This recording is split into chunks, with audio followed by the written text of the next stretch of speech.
तो देखिए, product of factor आज का एकदम बहुत प्यारा सा टॉपिक है, गुणनखंड का गुणनफल। जितने भी फैक्टर्स हैं उनको प्रोडक्ट करने पे कितना आएगा। जैसे मान लीजिए मैं आपसे सिंपल सा एक एग्जांपल लेता हूँ। मैं आपसे बोलूँ कि 12 के फैक्टर कितने होंगे, तो आप बोलेंगे सर 12 के जो फैक्टर होंगे ना वो देखिए, 12 के फैक्टर माय डियर हो जाएगा 12 का फैक्टर हो जाएगा 1 2 3 4 6 और ये 12। ये 12 को काट देंगे, मतलब ये 12 के फैक्टर हैं। आपसे पूछा जाएगा कि प्रोडक्ट ऑफ फैक्टर बताइए। जब आपसे प्रोडक्ट ऑफ फैक्टर बोलेगा मतलब गुणनखंड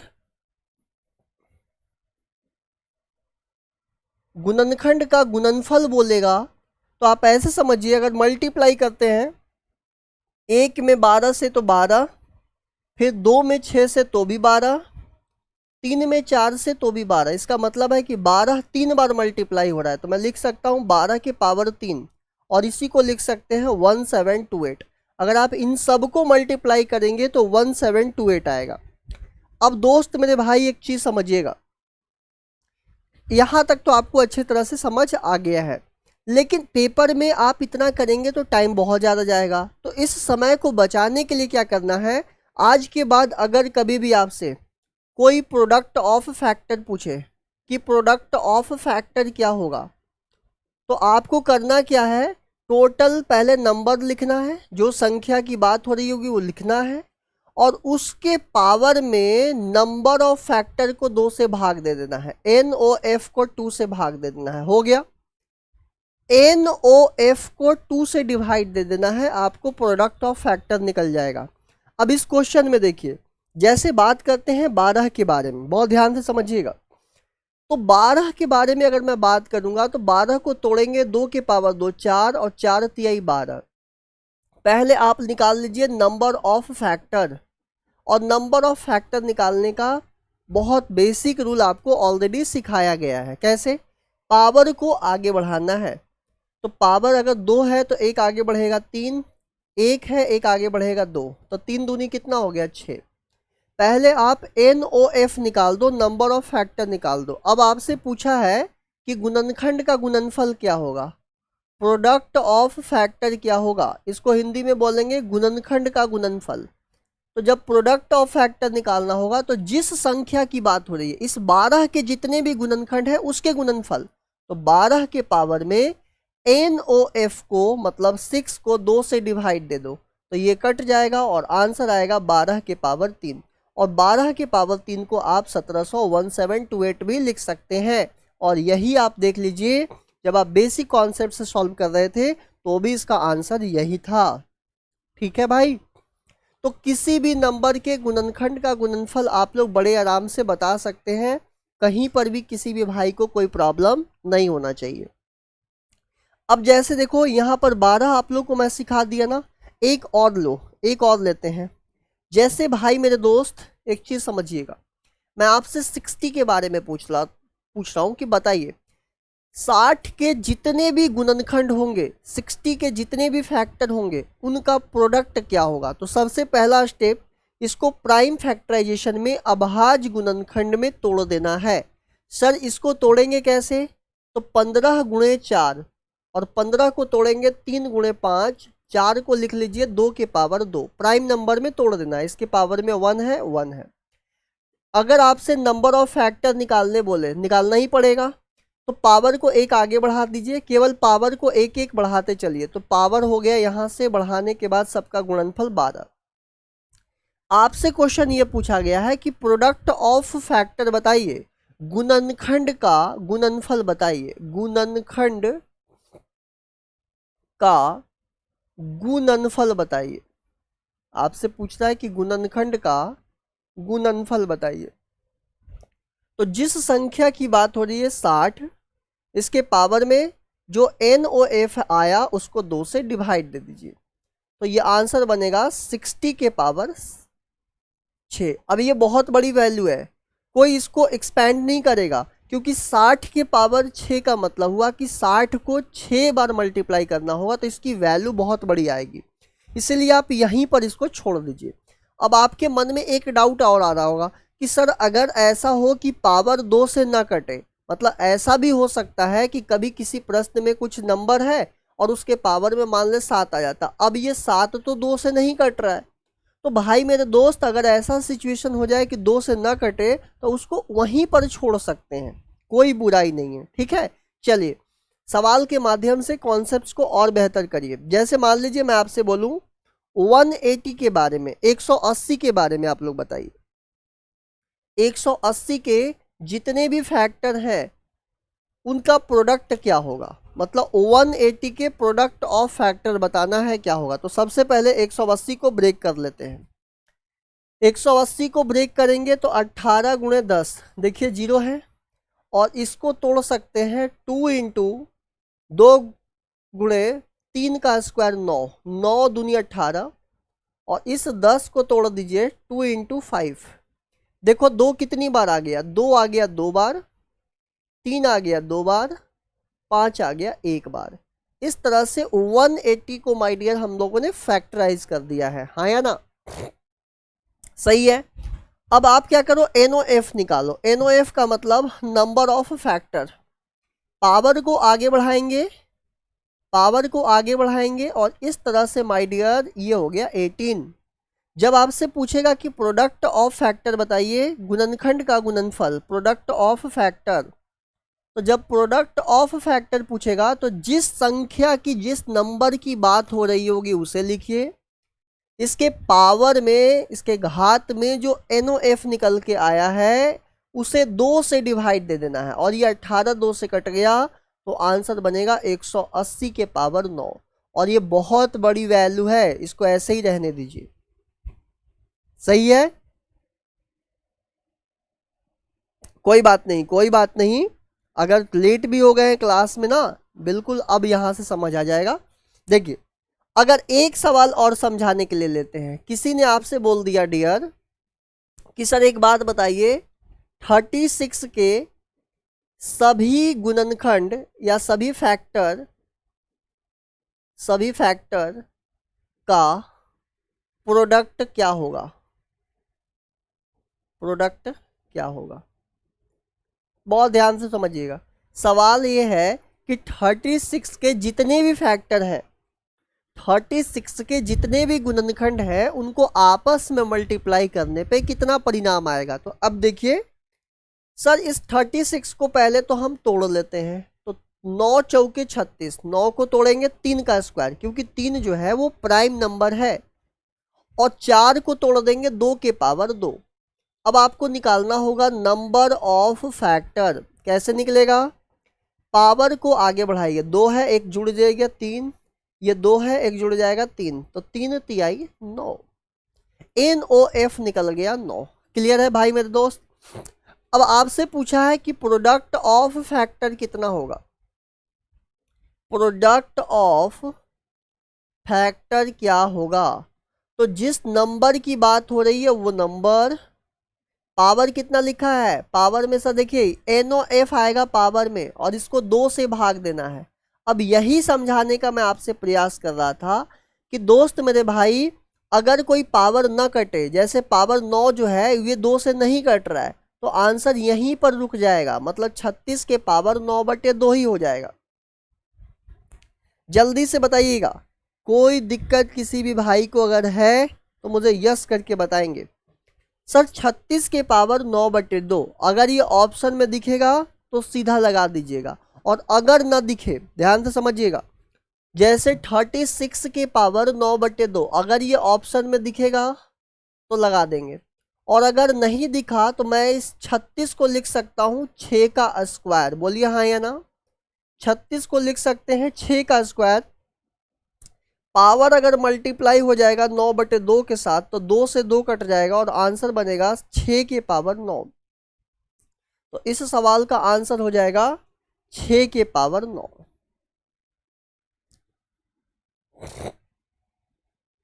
ठीक है, कोई दिक्कत है किसी को? बहुत बढ़िया। चलिए अब देखते हैं, थोड़ा सवाल करके देखते हैं तो आप लोग को और भी मजा आएगा।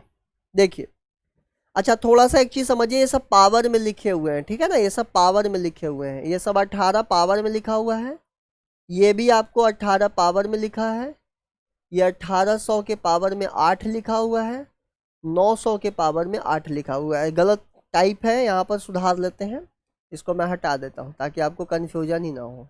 ठीक है, अब देखिए इसका क्वेश्चंस को सॉल्व करते हैं। कैसे बनेगा भाई मेरे दोस्त, देखो बहुत आसान है। बहुत आसान कैसे है, 1800 के बारे में आपसे पूछ रहा है कि 1800 के सभी गुणनखंड का गुणनफल क्या होगा। मतलब 1800 के जितने भी फैक्टर होंगे उन सब को मल्टीप्लाई करने पे कितना आएगा। तो पहला स्टेप ये होता है कि 1800 को पहले आप फैक्टराइज करिए, क्योंकि जब भी क्वेश्चन में पूछा जाएगा गुणनखंड का गुणनफल, प्रोडक्ट ऑफ फैक्टर, जब भी आपसे प्रोडक्ट ऑफ फैक्टर पूछा जाएगा, गुणनखंड का गुणनफल, तो आपको क्या करना है, नंबर के पावर में NOF को 2 से भाग देना है। मतलब जिस संख्या की बात होगी उस लिखेंगे, NOF को 2 से भाग देंगे। तो सबसे पहले आपको NOF निकालना है। नंबर तो 1800 दिया हुआ है, अब कैसे निकलेगा NOF, देखो सर 18 में 100 से गुणा कर दो। 18 का मतलब होता है 2 9 18, तो 2 इंटू 9 को लिखेंगे 3 का स्क्वायर, ये लिख देंगे 25 चौके 100, 5 का स्क्वायर 25 और 4 का 2 का स्क्वायर। तो देखो 2 एक बार और 2 2 बार, तो बन जाएगा 2 3 बार, 3 यहाँ 2 बार, 5 यहाँ 2 बार। तो 1800 को डियर हमने क्या कर दिया, पूरी तरह से ऐसे फैक्टराइज कर दिया। अब आपको NOF निकालना है, तो NOF निकालने के लिए पावर को आगे बढ़ाइए 4, इसे भी आगे बढ़ाएंगे 3, इसे आगे बढ़ाएंगे 3, तो ये हो गया 36। NOF आ गया 36। तो अब आंसर क्या हो जाएगा, सर नंबर है 1800, NOF 36 आया है, 36 को 2 से भाग दे देंगे तो कट जाएगा, आंसर आ जाएगा 1800 के पावर 18। 1800 के पावर 18 ऑप्शन नंबर ए इस सवाल का आंसर होगा। चलिए जल्दी से बताइएगा भाई मेरे दोस्त, सब कुछ क्लियर है, अच्छे से समझ आ रहा है सबको? ऐसा लग नहीं रहा होगा कि आपको कोई चीज समझ नहीं आ रहा है, हर चीज आपके बस में है।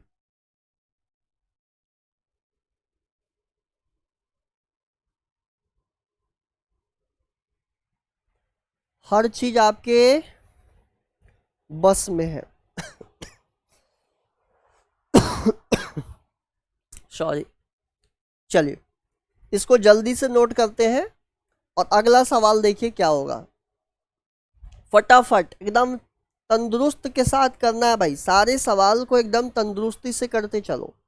जैसे दोस्त मेरे भाई इस सवाल की बात करते हैं, देखिएगा 544 के सभी गुणों का गुणनफल क्या होगा। यहाँ पर देखिए कि product of all factor of 544, तो सबसे पहला काम 544 को पहले फैक्टराइज कर दीजिए, तोड़ दीजिए प्राइम नंबर में। अब यहाँ कोई जीरो नहीं है कि तोड़ना आसान होगा, कोई बात नहीं, आपको ये तरीका आता है तोड़ने का।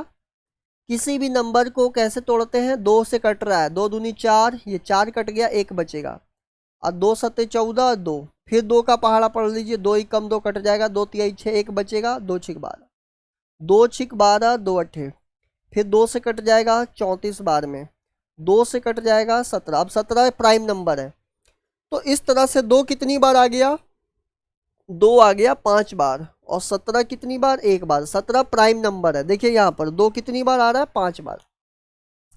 तो सबसे पहले 544 को इस तरह से आपको ब्रेक करने आना चाहिए। अब उसके बाद आपको नंबर ऑफ फैक्टर निकाल लेना है, NOF। कैसे निकलेगा NOF, देखो पावर को आगे बढ़ाएंगे, सर पावर को आगे बढ़ाएंगे तो 6 दूनी 12।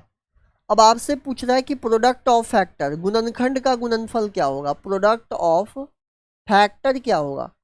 तो दोस्त मेरे भाई जिस नंबर की बात हो रही है ना, जिस नंबर की बात हो रही है, मतलब 544 की बात हो रही है, उसके पावर में NOF को लिखो और 2 से भाग दे दो, मतलब NOF का आधा कर दो, तो 544 के पावर में 6 आएगा। 544 के पावर में 6 आएगा। दोस्त मेरे भाई ये देखो ये पावर में लिखा हुआ है, ठीक है, ये चीज़ थोड़ा सा हम सुधार देते हैं। ये 544 के पावर में 3/2 है, और यहाँ पर 55 के पावर में 8 है। तो सभी भाई मेरे दोस्त जल्दी से यस करके बताएंगे। यहाँ तक सभी भाई को क्लियर है? कहीं पर भी कोई दिक्कत है तो बता दीजिएगा। मेरे हिसाब से ऐसा लग नहीं रहा है कि आपको कोई चीज़ समझ नहीं आएगा, बिल्कुल आसानी से समझ भी लेंगे, कर भी लेंगे।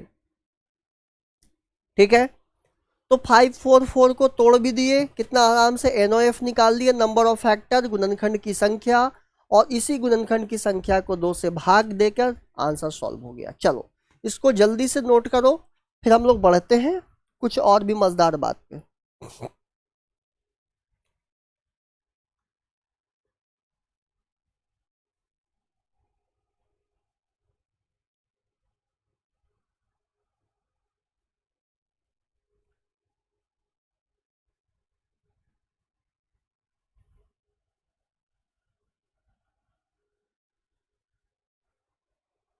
चलिए आगे देखते हैं भाई।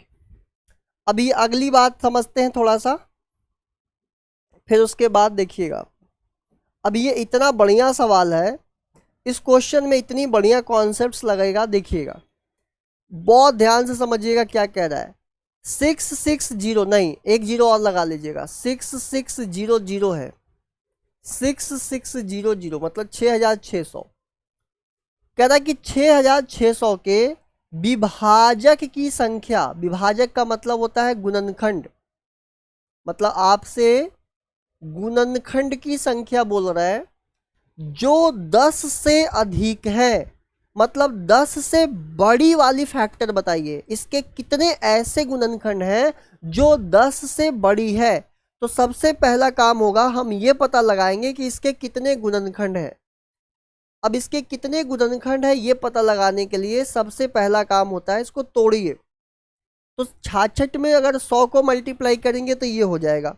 अब ये 66 को कैसे तोड़ेंगे, देखिए 2 तिहाई 6, 2 तिहाई 6, और 6 में 11 से गुणा करिएगा तो 66 हो जाएगा। ये भी अभाज्य संख्या, ये भी अभाज्य संख्या, ये भी अभाज्य संख्या। 100 को तोड़ देंगे तो 2 का स्क्वायर 4, 5 का स्क्वायर 25। तो बताइए 2 कितनी बार आ गया, 2 2 बार और 2 1 बार, पावर में जुड़ जाएगा, 2 और 1 जुड़ जाएगा पावर में 3 बार, 3 1 बार, 11 1 बार, 5 2 बार। पावर ये बताता है कि वो संख्या कितनी बार आ रहा है। जैसे यहाँ 2 है 3 बार तो 2 3 बार, 3 1 बार, 11 1 बार, 5 2 बार। सबसे पहला स्टेप यही था कि इसको अभाज्य गुणनखंड के रूप में तोड़ना था। अब आप पावर को आगे बढ़ा दीजिए, तो 1 आगे बढ़ेगा 4, 1 आगे 2, यहाँ देखिए 3 आगे बढ़ेगा तो 4, 1 आगे बढ़ेगा जुड़ के 2, 1 और बढ़ेगा तो 2, और 2 1 आगे बढ़ेगा 3, तो 4 दूनी 8 दूनी 16 तिया 48, 48। दोस्त मेरे भाई ये हम लोगों ने निकाल लिए NOF, नंबर ऑफ फैक्टर, गुणनखंड की संख्या।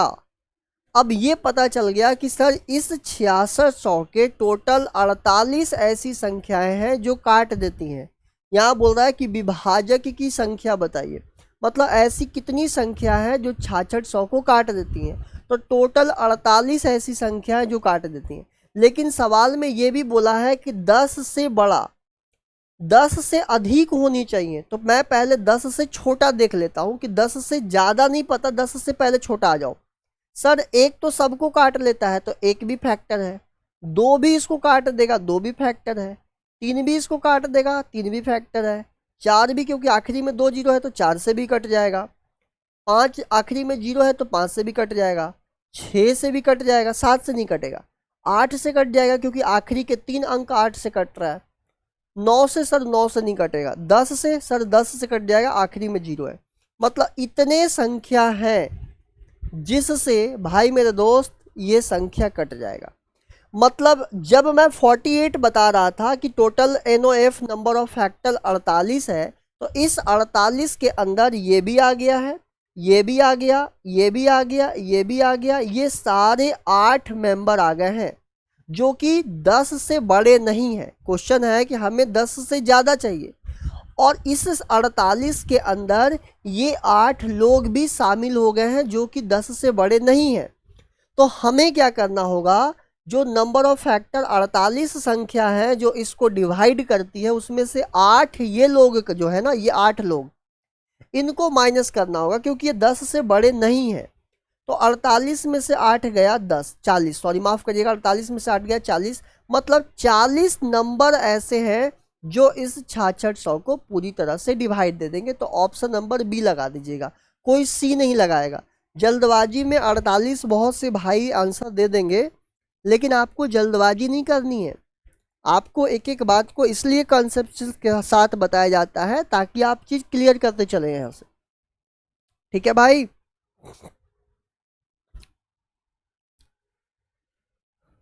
चलो आगे बढ़ते हैं, इसके आगे की बात करते हैं। ये तो क्लियर हो गया ना, बहुत बढ़िया।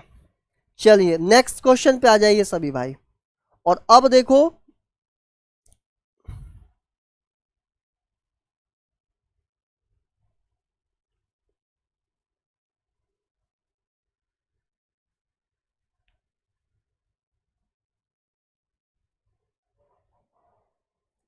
एक बहुत इंपॉर्टेंट बात यहां से सीखना है। सब लोग अपनी कॉपी में हेडिंग डालेंगे। क्या पूछ रहा है कि sum of reciprocal of all factor, मतलब अब हमें क्या बताना है उस चीज को मैं पहले समझा देता हूं कि अब हम लोग को पढ़ना है कि sum of reciprocal of all factor. Simple समझिए, 12 को ही हम बेस मानते हैं, 12 ही समझने के लिए आसान है। बताइए 12 के कितने फैक्टर हैं? तो सर 12 1 से कट जाता है, 2 से कट जाता है, 3 से कट जाता है, 4 से, 6 से और खुद 12 से। क्वेश्चन है कि sum of reciprocal of all factor, सभी गुणनखंड, सभी गुणनखंड के व्युत्क्रम का योग, व्युत्क्रम का योग, सभी गुणनखंड के व्युत्क्रम का योग बताना है कि क्या होगा। अब ध्यान दीजिए दोस्त मेरे भाई, समझिएगा।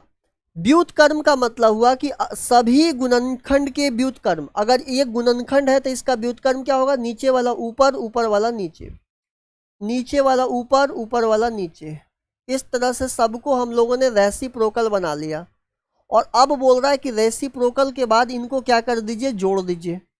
तो जोड़ने के बाद बताइए 1 2 3 4 6 12 का एलसीएम 12, इसको 12 बनाने के लिए नीचे ऊपर 12 का मल्टीप्लाई कर दीजिए तो 12 बन जाएगा। नीचे ऊपर 6 का मल्टीप्लाई कर दीजिए 6 बन जाएगा।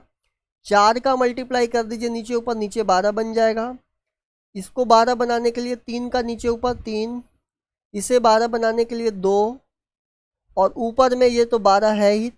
तो इस तरह से हम लोगों ने लिख लिया। अब एक चीज़ समझिएगा, बहुत इंपॉर्टेंट बात, सर जब हम इसके बेसिक को समझे कि इसके जितने भी फैक्टर थे उसके रेसिप्रोकल का जब सम निकाला गया तो एक खास बात दिख रहा है कि जितने भी फैक्टर थे 1 2 3 4 6 12, 1 2 3 4 6 12, इनको आपस में जोड़ना है और जिस संख्या की बात हो रही थी 12, उसी से डिवाइड देना है। तो एक फॉर्मूला बन गया कि sum of factor, sum of factor, गुणनखंड का योग निकालिए और नंबर से डिवाइड दे दीजिए, बस याद रहेगा। जब भी आपसे कोई ये पूछेगा कि सभी गुणनखंड के व्युत्क्रम का योग बताइए, तो सम ऑफ फैक्टर को नंबर से डिवाइड दे देना है, सम ऑफ फैक्टर को नंबर से डिवाइड देना है। जैसे मान लीजिए मैं एक सिंपल सा क्वेश्चन आपसे पूछता हूं कि 200 के सभी गुणनखंड, मतलब जितने भी फैक्टर होंगे सभी गुणनखंड के व्युत्क्रम का योग बताइए, के व्युत्क्रम का योग बताइए। मतलब क्वेश्चन कह रहा है कि 200 के जितने भी फैक्टर होंगे उनके रेसिप्रोकल का सम बताइए। तो सबसे पहले आपका काम ये होना चाहिए कि जैसे ही क्वेश्चन में ये पूछ दिया कि sum of reciprocal of factor, Hindi में बोलेंगे गुणनखंड के व्युत्क्रम का योग, गुणनखंड के व्युत्क्रम का योग बताइए। तो आपको फॉर्मूला क्या याद रखना है भाई मेरे? सम ऑफ फैक्टर फैक्टर का योग बताइए और नीचे नंबर्स से डिवाइड दे दीजिए। ये फॉर्मूला आप लोग को याद कर लेना है। अब ये बताइए, सम ऑफ फैक्टर निकालना आपको बहुत अच्छे से आता है। गुणनखंड का योग निकालना कल ही सीखे थे कि अगर मुझे 200 का निकालना हो तो 200 को मैं तोड़ूंगा 5 का स्क्वायर 25 और 2 के पावर 3। 5 का स्क्वायर 25 और 2 के पावर 3 8, 25 अट्ठे 200। अब देखो कैसे 5 के पावर 2 को लिखेंगे, 5 के पावर 0, 5 के पावर 1, 5 के पावर 2। इसी तरह से 2 के पावर 3 को 2 के पावर 0, 2 के पावर 1, 2 के पावर 2, 2 के पावर 3 प्लस लगाते चलिएगा क्योंकि हम जोड़ रहे हैं, इनके बीच में इनटू का साइन लगेगा। अब बताओ कितना आसान सा बात है कि 25 5 30 और 1 31, ये 8 4 12, 12 2 14 और 1 15, तो 31 में 15 310 और ये 155, तो मेरे प्यारे भाई 465 हो जाएगा, 465। तो जितने भी 200 के जितने भी फैक्टर थे उन सभी को जोड़ने पे 455 आया। अब आप क्या कर दीजिए, 455 को 465 को डिवाइड कर दीजिए नंबर से, मतलब 200 से डिवाइड कर दीजिए और यही इस प्रश्न का क्या हो जाएगा, आंसर हो जाएगा। अगर किसी भाई को ये नहीं पता है कि सर क्या होगा, तो देखो 2 से काट दो, 2 दूनी 4, 2 तिहाई 6, 2 दूनी 4, तो ये हो जाएगा 232.5 और 2 जीरो के कारण पॉइंट को क्या कर दो, बाएं तरफ ला दो, मतलब 2.325 और यही इस सवाल का क्या हो जाएगा, आंसर हो जाएगा। बस मेरे प्यारे भाई याद रखिएगा, सम ऑफ रेसिप्रोकल ऑफ फैक्टर का जो ये फॉर्मूला मैं आप लोगों से शेयर किया, इसको आप लोग एकदम याद कर लीजिए। सम ऑफ रेसिप्रोकल ऑफ फैक्टर का, 1 मिनट रुक जाइएगा, सम ऑफ रेसिप्रोकल ऑफ फैक्टर का जो मैं आप लोगों से डिस्कस किया ना, उसको एकदम याद कर लीजिए। ये वाला फॉर्मूला, ये फॉर्मूला एकदम सब लोग याद कर लो, बहुत इंपॉर्टेंट है और बहुत काम का है। ठीक है, हो जाएगा। चलो जल्दी से दोस्त मेरे भाई बताना, किसी भी भाई को कोई दिक्कत है, कोई समस्या है तो जल्दी से यस बताएंगे। ठीक है,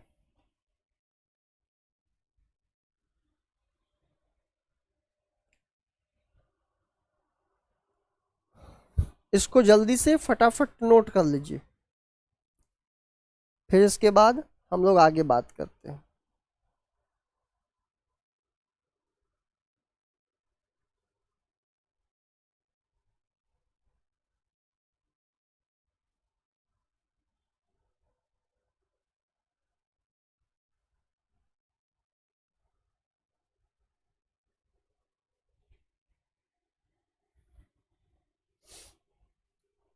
इस क्वेश्चन को देखिए तो अब आसान है। ये पॉइंट लगा हुआ है, जो पॉइंट सब लगा हुआ है, 3.25 4.20, 360 के, ध्यान से सुनो भाई, 360 360 के जितने भी फैक्टर हैं उनके रेसिप्रोकल का योग बताना है। तो जैसे क्वेश्चन में ये पूछेगा कि sum of reciprocal of factor, reciprocal of factor, तो आपका काम क्या होना चाहिए सर, आपका काम है कि आपको सम ऑफ फैक्टर निकाल लेना है। गुणनखंड का योग निकालिए और नंबर से डिवाइड दे दीजिए। ये फॉर्मूला 2-3 बार लिखे, याद हो जाएगा। अब देखो मैं इसको कितना आसानी से कर लूंगा। 360 360 इसको लिखेंगे 36 गुणे 10 और 36 को लिख सकते हैं 12 तिहाई 36 और 10 को लिख सकते हैं 5 दूनी 10। 12 को लिखेंगे 2 का स्क्वायर 4, 4 तिहाई 12, केवल 12 को, और 1 3 यहाँ पर भी है, 5 गुणे 2। बता दो 2 कितनी बार, 2 बार और 1 बार, तो 2 बन गया 3 बार, 3 आ रहा है 2 बार, 5 आ रहा है 1 बार। इस तरह से 360 को फाइनली हम लोग प्राइम नंबर के रूप में ला दिए। देखिए 2 प्राइम, 3 प्राइम, 5 प्राइम, सारे प्राइम में आ गए। अब हमें चाहिए कि सम ऑफ फैक्टर, सबको जोड़ना है। भाई मेरे ये स्टेप्स है ना, आपको धीरे धीरे खुद समझ के फटाफट करना होगा। और ये इतना मैं आपको जो सिखा रहा हूँ, ये स्टेप हमें बार बार लिखना नहीं है, थोड़ा फास्ट बनना होगा। ये 2 के पावर 3, 3 के पावर 2, 5 के पावर 1, बार बार करते करते ये आइडिया हो जाएगा। और अब तो आइडिया हो भी गया होगा। 2 के पावर 3 का मतलब 2 के पावर 0, 2 के पावर 1, 2 के पावर 2, 2 के पावर 3। इनके बीच में प्लस लगेगा क्योंकि प्लस बतानी है। 3 के पावर 0, 3 के पावर 1, 3 के पावर 2, इनके बीच में भी प्लस लगेगा। अब 5 का बता दो सर, ये हो जाएगा 5 के पावर 0 प्लस 5 के पावर 1।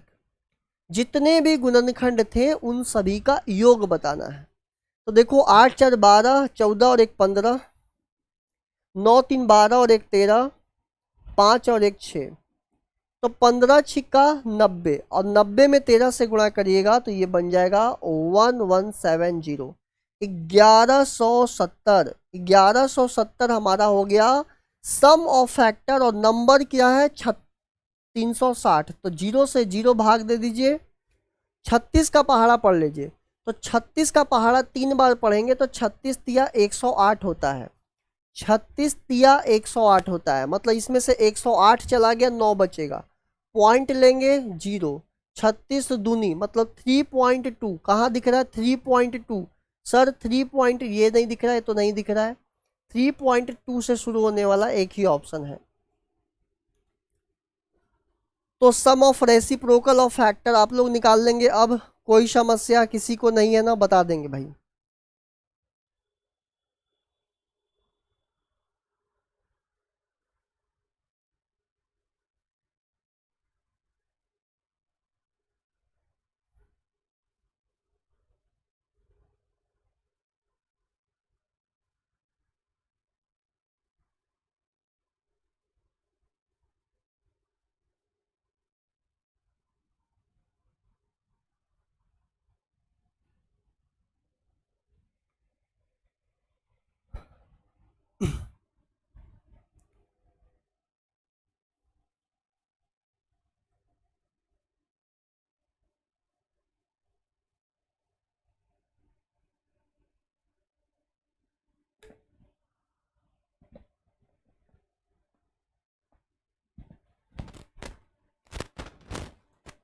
चलिए आगे बढ़ते हैं दोस्त मेरे भाई। यहाँ देखिए सम ऑफ रेसिप्रोकल सीख गए आप लोग, बड़े आराम से आप लोग निकाल ले रहे हैं, कोई दिक्कत नहीं है। अब मैं आप लोगों को नया चीज सिखाता हूँ। नया चीज क्या है देखते हैं। अब यहाँ पर एक बहुत इंपॉर्टेंट चीज दिख रहा है कि sir find the number of prime factor. यहाँ पर बोल रहा है कि प्राइम फैक्टर बताइए, और हिंदी में देखिए अभाज्य गुणनखंड। जब आपसे प्राइम फैक्टर बोले या अभाज्य गुणनखंड बोले, अभी तक हम बात कर रहे थे फैक्टर के बारे में, लेकिन आपसे अगर ये कोई पूछे कि बता दो प्राइम फैक्टर की संख्या, तो हमें जस्ट क्या करना है 30 के पावर 5 और 24 के पावर 5, यही है क्वेश्चन में।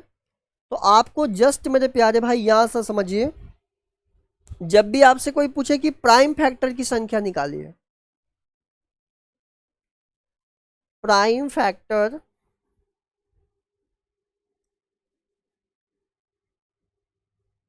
की संख्या निकालें।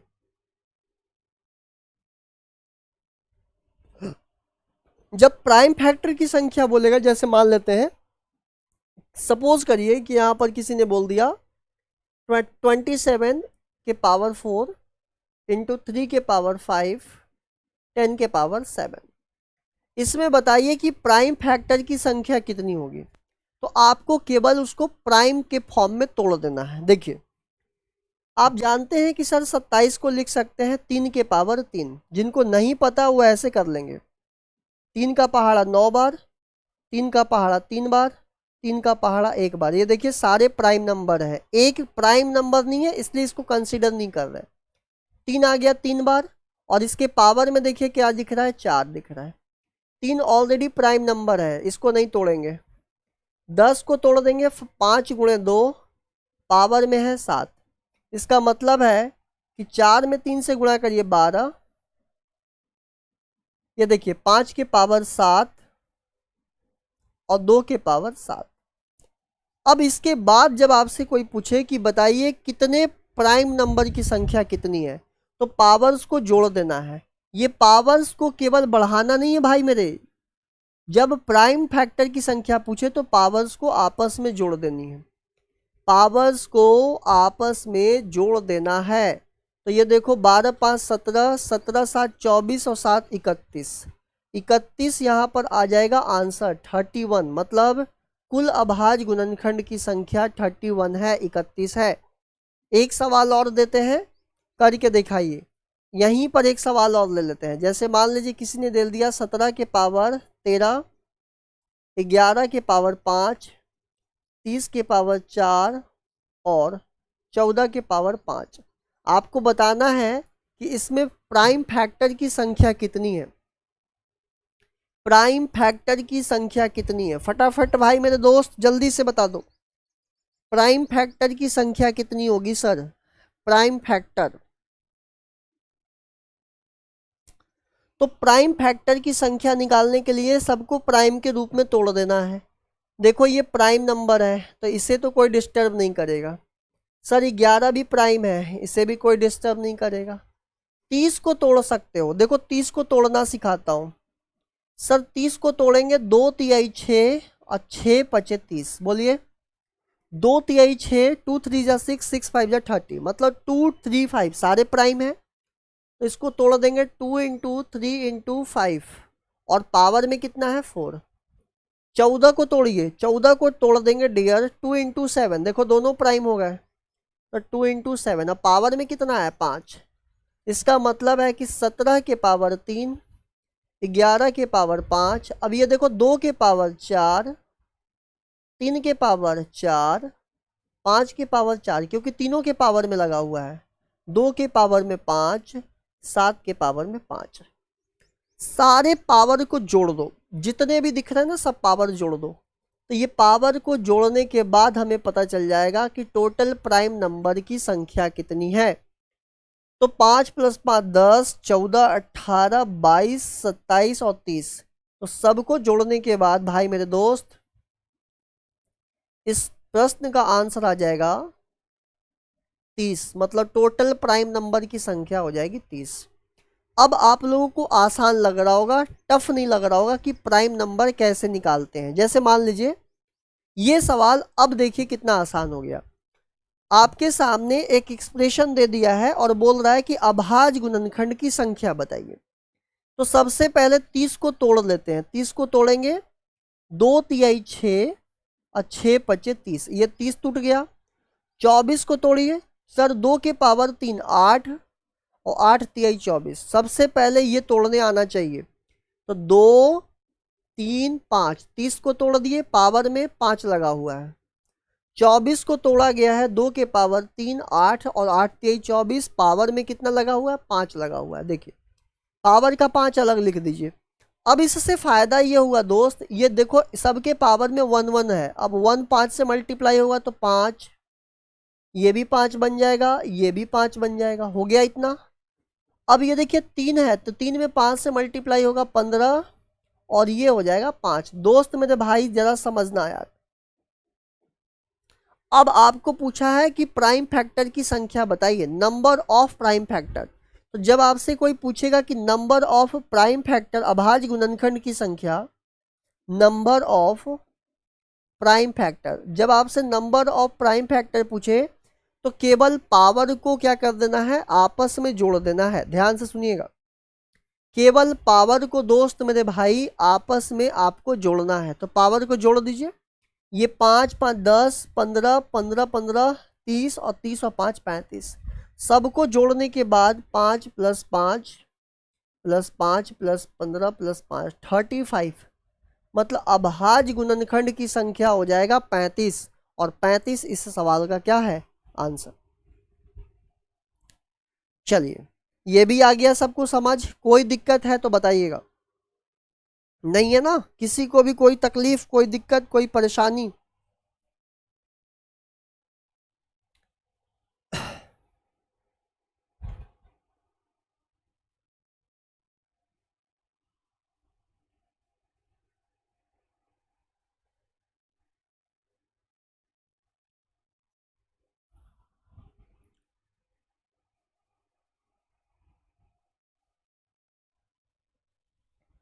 चलिए आगे बढ़ते हैं। अब ध्यान से अगली बात सीखिए सब लोग, ये भी बात आप लोग सीख चुके हैं बहुत अच्छे से। यहां पर एक चीज समझिए क्या लिखा हुआ है। कह रहा है कि 10,800 के भाजक का योग जो पूर्ण वर्ग है। अब एक चीज समझिए, पहले इसके पहले मैं आपको एक बात बताता हूं। पहले आप लोग ये बोलिए कि 64 का फैक्टर बताइए। 64 का आपको फैक्टर लिखना है।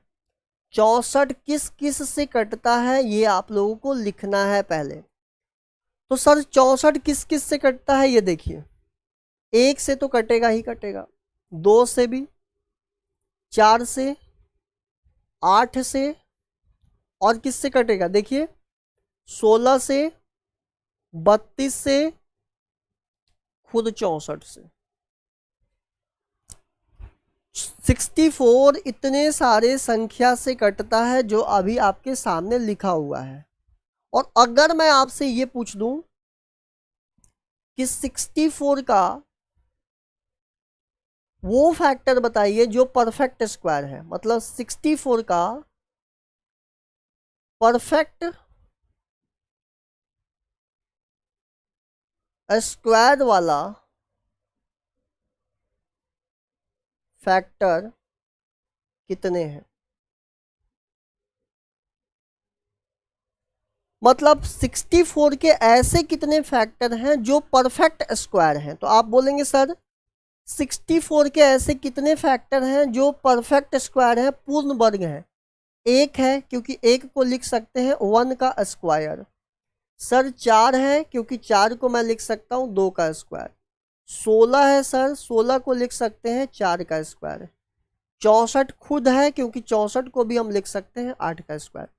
मतलब 64 का परफेक्ट स्क्वायर वाला फैक्टर कितने हैं। तो आप बोल देंगे सर 1, 2, 3 और 4। क्लियर है किसी भी भाई को। अब ध्यान से समझिएगा, ये जो बात मैं अभी समझाना चाह रहा हूं कि ऐसे कितने फैक्टर हैं जो परफेक्ट स्क्वायर है या परफेक्ट क्यूब है, इनको निकालने का एकदम सही तरीका सिखाता हूं, ध्यान से सीखिएगा। आपको सबसे पहले क्या करना है, नंबर्स को तोड़ देना है। तो 64 को लिखेंगे 2 के पावर 6। अब ये 2 के पावर 6 का मतलब होता है 2 के पावर 0, 2 के पावर 1, 2 के पावर 2, 2 के पावर 3, 2 के पावर 4, 2 के पावर 5 और 2 के पावर 6। इस तरह से हम लोगों ने तोड़ लिए। अगर आप लोगों से ऐसा बात की है कि जो परफेक्ट स्क्वायर, ऐसे फैक्टर जो कि परफेक्ट स्क्वायर हो, ऐसे गुणनखंड की बात हो जो कि परफेक्ट स्क्वायर हो, तो हमेशा इस तरह से तोड़ने के बाद केवल पावर में 2 का पहाड़ा देखना है। सर 2 के पहाड़ा देखो, 2 के पहाड़ा में 0 आता है, हाँ आता है। अब ये 2 का पहाड़ा चलने दो, आता है, फिर 2 का पहाड़ा चलने दो, फिर 2 का पहाड़ा चलने दो। 2 के पहाड़ा में 6 भी आता है, पावर में 4 भी आता है, 2 भी आता है। और 2 के पावर 0 इसलिए लिया गया है क्योंकि किसी भी संख्या के पावर 0 बनता है 1, और 1 को आप 1 का स्क्वायर लिख सकते हैं। ठीक है भाई। तो अब देख लो कि 2 के पावर, ये सब कट जाएगा, ये सब नहीं आएगा काउंटिंग में। तो दोस्त मेरे भाई अब बता दो, ये भी परफेक्ट स्क्वायर है क्योंकि किसी भी संख्या के पावर 0 1 बनाता है, 2 का स्क्वायर 4 बनाता है, 2 के पावर 4 16 बनाता है, और 2 के पावर 6 64 बनाता है। तो बताइए क्या वही संख्या निकल के आया कि नहीं आया, जिसे हम लोग बेसिक कॉन्सेप्ट से सीख रहे थे। देखो 1 का स्क्वायर, 2 का स्क्वायर, 4 का स्क्वायर, 8 का स्क्वायर। ये 1 का स्क्वायर है, ये 2 का स्क्वायर है, ये 4 का स्क्वायर है, ये 8 का स्क्वायर है। तो टेक्निक क्या निकला कि जब भी आपसे किसी संख्या के उन फैक्टर की बात करें जो कि परफेक्ट स्क्वायर हो, तो आपको केवल पावर को लेना है 2 का पहाड़ा। जैसे सपोज करिए कि कोई n नाम का कोई नंबर है, जैसे मान लीजिए मैं यहाँ लिख दिया n बराबर 2 के पावर 3, 3 के पावर 5, ऐसे 5 के पावर 3। इस तरह से n बराबर कोई ऐसा नंबर है जो कि ऑलरेडी प्राइम फैक्टराइजेशन में टूटा हुआ है। अगर मैं आपसे बोलूं कि ऐसे कितने फैक्टर हैं जो परफेक्ट स्क्वायर हैं, ऐसे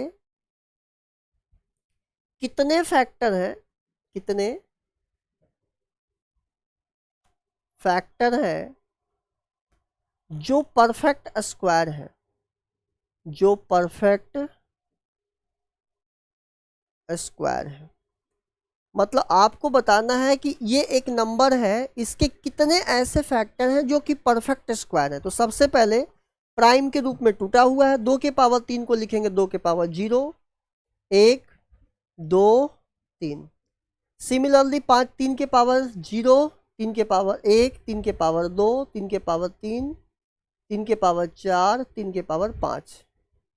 अब आगे 5 के पावर 0, 5 के पावर 1, 5 के पावर 2, 5 के पावर 3। पावर में केवल 2 का पहाड़ा चाहिए, यही सीखे हैं। तो ये नहीं आएगा, ये भी नहीं आएगा। तो यहाँ से ये काउंटिंग में आ गया, ये काउंटिंग में। कितने लोग काउंटिंग में आ गया? 2 लोग। इसमें से ये कट जाएगा, ये कट जाएगा, ये कट जाएगा। यहाँ से 1 2 3 लोग काउंटिंग में आ गए। यहाँ से देखिए ये कट जाएगा, ये कट जाएगा, 2 लोग और काउंटिंग में आ गए। तो मेरे प्यारे भाई 3 दूनी 6 दूनी 12। इस संख्या का, इस नंबर का 12 ऐसे फैक्टर हैं जो कि परफेक्ट स्क्वायर है, जो कि परफेक्ट स्क्वायर है। क्या है बताइए? परफेक्ट स्क्वायर है। कोई दिक्कत किसी भी भाई को है तो बता दीजिएगा। अब इसी चीज को हम काउंट करने का एक शॉर्टकट भी दे देते हैं आप लोगों को। एक प्यारा सा शॉर्टकट लेते जाइए और इस शॉर्टकट का सही से इस्तेमाल करिएगा। क्या है सर शॉर्टकट? 2 के पावर 3, 3 के पावर 5 और 5 के पावर 3, यही है ना। पावर को 2 से भाग देना है और 1 जोड़ना है। अब इस पावर को 3 को 2 से भाग देना है और 1 जोड़ना है। तो बताइए 3 क्या 2 से कटेगा? नहीं, जितना कटेगा काट दीजिएगा। सर 2 एकम 2, एक बार में कट जाएगा। सर 1 बच रहा है, बचने को भूल जाओ। तो 1 और 1 बन गया 2। फिर इस 5 को 2 से भाग दे दो, बताओ कितने बार में कटेगा? 2 एकम 2, 2 दूनी 4, 2 तिहाई 6, ज़्यादा हो जाएगा। तो 2 बार में काट दो और 1 जोड़ दो, 3। अब देखना भाई, पावर में 3 दिख रहा है, 3 को 2 से भाग दे दो, एक बार में जाएगा, 1 जोड़ दो। इन सब को आपस में क्या कर देना? मल्टीप्लाई। तो 2 गुणे 3 गुणे 2, तो आंसर वही आएगा जो आप यहाँ से निकाल रहे हो। आंसर वही आएगा जो आप यहाँ से निकाल रहे हो। शॉर्टकट समझ आ गया? तो अब मैं आपको ये शॉर्टकट समझा दिया। तो देखो एक नंबर देता हूँ, उसका जल्दी से आंसर बताइएगा। n नाम की कोई संख्या है, 2 के पावर 7, 3 के पावर 3, 5 के पावर 3 और 7 के पावर 5। अब आपसे पूछा है n बराबर दे दिया, ऐसे कितने फैक्टर हैं, ऐसे कितने फैक्टर हैं जो परफेक्ट स्क्वायर है, जो फैक्टर जो परफेक्ट स्क्वायर है। मतलब आपको ऐसे फैक्टर बताना है जो कि पूर्ण वर्ग है, परफेक्ट स्क्वायर है। किसके? इस दी हुई नंबर्स के, दिए गए संख्या के। तो आपको सीधा क्या करना है? पावर को पकड़ना है, 2 से भाग देना है और 1 जोड़ देना है। 2 का पहाड़ा कितने बार में? 3 बार में कटेगा, 6 कटेगा, 7 तो कट ही नहीं सकता। तो 3 बार में, और 3 और 1 4। फिर 3 को 2 से भाग दे दो, 2 एकम 2, 1 जोड़ दो। फिर 3 को 2 से, 2 एकम 2 और 1 जोड़ दो। फिर 5 को 2 से, 2 दूनी 4 और 1 जोड़ दो, 3। और इन सब को आपस में मल्टीप्लाई कर दो भाई। तो 4 गुणे 2 गुणे 2 गुणे 3, तो 8 दूनी 16, 16 तिया 48, 48 इस सवाल का आंसर आ जाएगा। ठीक है, तो आप लोग को ये भी पता चल गया कि किसी भी नंबर का हम ये बता सकते हैं कि ऐसे कितने फैक्टर हैं जो परफेक्ट स्क्वायर हैं। भाई मेरे जल्दी से बताइएगा, क्लियर है? अब यहाँ देखो, जिस तरह से परफेक्ट स्क्वायर सीख गए, अब हम लोग परफेक्ट क्यूब चुटकियों में सीख जाएंगे। परफेक्ट क्यूब का मतलब हुआ पूर्ण घन। अब आपको ये बताना है कि कितने फैक्टर हैं जो परफेक्ट क्यूब हैं। जैसे 64 की बात करते हैं, तो 1 से कटता है, 2 से कटता है, 4 से कटता था, 8 से, 16 से, 32 से और 64 से। लेकिन परफेक्ट क्यूब का मतलब है कि किसी भी संख्या को 3 बार गुणा करने पे आना चाहिए। तो ये देखिए 1 जो है ना, ये परफेक्ट क्यूब है। 1 को 3 बार गुणा करेंगे आ जाएगा। 8 भी परफेक्ट क्यूब है, क्योंकि 2 को 3 बार गुणा करिएगा, 2 दूनी 4, 4 दूनी 8। 64 भी परफेक्ट क्यूब है, 4 को 3 बार गुणा करिए आ जाएगा। तो ऐसे कितने इसमें नंबर्स निकल गए? 64 के इतने फैक्टर में कितने ऐसे फैक्टर हैं जो किसी का घन है? तो 3 ऐसे फैक्टर हैं, 1, 8, 64, 1 1 का घन, 8 2 का घन और 4 का क्यूब, मतलब ठीक है घन। अब इसको शॉर्ट में समझो, सर 64 को लिख सकते हैं 2 के पावर 6, 2 के पावर 0, 2 के पावर 1, 2 के पावर 2, 2 के पावर 3, 2 के पावर 4, 2 के पावर 5 और 2 के पावर 6। जब क्यूब की बात होगी तो हमें पहाड़ा 3 का होना चाहिए, पावर में 3 का पहाड़ा, तो ये नहीं होगा, पावर में 3 का पहाड़ा चाहिए, तो 3, फिर 3 का पहाड़ा कौन है 6, ये भी नहीं होगा। और सर 0 तो होगा, क्योंकि किसी भी संख्या के पावर 0 1 होता है, 1 का चाहे कितनी बार गुणा कर दो तो 1 क्यूब हो गया। तो एक तो ये निकल गया, दूसरा ये बच गया, तीसरा ये बच गया। देखो वही चीज़ है जो आपके सामने है। अब शॉर्ट तरीका ये सीखने को मिल गया कि आपके सामने कोई भी संख्या दे दिया जाए, 2 के पावर 7, 3 के पावर 8 और 5 के पावर 11, और आपसे बोला जाए कि ऐसे कितने फैक्टर हैं, इस संख्या के कितने ऐसे फैक्टर हैं जो कि परफेक्ट क्यूब है, तो अब हमें क्या करना होगा, पावर को 3 से भाग देकर 1 जोड़ देना होगा, पावर को 3 से भाग देकर 1 जोड़ देना होगा। जब आपसे कोई परफेक्ट क्यूब पूछे तो 3 से भाग देकर 1 जोड़ेंगे, परफेक्ट स्क्वायर पूछे तो 2 से भाग देकर 1 जोड़ेंगे। 3 से 2 बार में कट जाएगा 6, 2 और 1 जोड़िए 3, 3 तिहाई 9 ज़्यादा हो जाएगा, 3 दूनी 6, केवल पीछे ही रहना है 3 दूनी 6, क्योंकि 3 तिहाई ज़्यादा हो जाएगा, तो 2 बार में और 2 और 1 3, 11 तिया देखो 3 तिहाई 9, 3 और 1 4, इनको मल्टीप्लाई कर दो तो 3 तिहाई 9, 9 चौके 36। ऐसे 36 फैक्टर हैं इस संख्या का जो कि परफेक्ट स्क्वायर है, पूर्ण वर्ग है। ठीक है, कोई दोस्त किसी भी प्रकार की अगर प्रॉब्लम है तो बताइएगा, मुझे नहीं लगता कि आपको किसी भी प्रकार की कोई प्रॉब्लम, कोई दिक्कत यहाँ पर फेस करने को मिल रहा होगा। चलिए ठीक है, तो आज की क्लास के लिए इतना ही रहने देते हैं, है ना, काफ़ी ज़्यादा लग रहा है मुझे तो। अब आप लोगों को इन क्वेश्चंस को एक बार ट्राई कर लेना है, मैं कुछ क्वेश्चंस की प्रैक्टिस के लिए दे देता हूँ, आप लोगों को उन क्वेश्चंस का प्रैक्टिस करके आना है। जैसे n बराबर 2 के पावर 11, 3 के पावर 7, 5 के पावर 9, 7 के पावर 4, ये क्वेश्चन हो गया। n बराबर ले लेते हैं 2 के पावर 3, 3 के पावर 7, 11 के पावर 5, n बराबर 2 के पावर 6, 3 के पावर 8, 5 के पावर 11, 7 के पावर 3। आप लोगों को क्या निकालना है सुन लीजिए, ऐसे कितने फैक्टर हैं जो परफेक्ट क्यूब भी पता लगाना है और परफेक्ट स्क्वायर भी पता लगाना है। मतलब जो नंबर दिए हैं इसके कितने ऐसे फैक्टर हैं जो परफेक्ट क्यूब भी हैं और परफेक्ट स्क्वायर भी हैं, ये पता लगाना है और इसका आंसर आप लोगों को बताना है। ठीक है भाई मेरे, चलिए तो आज की क्लास के लिए इतना ही रखते हैं, फिर मुलाकात होगी अगली क्लास में। थैंक यू सो मच भाई मेरे।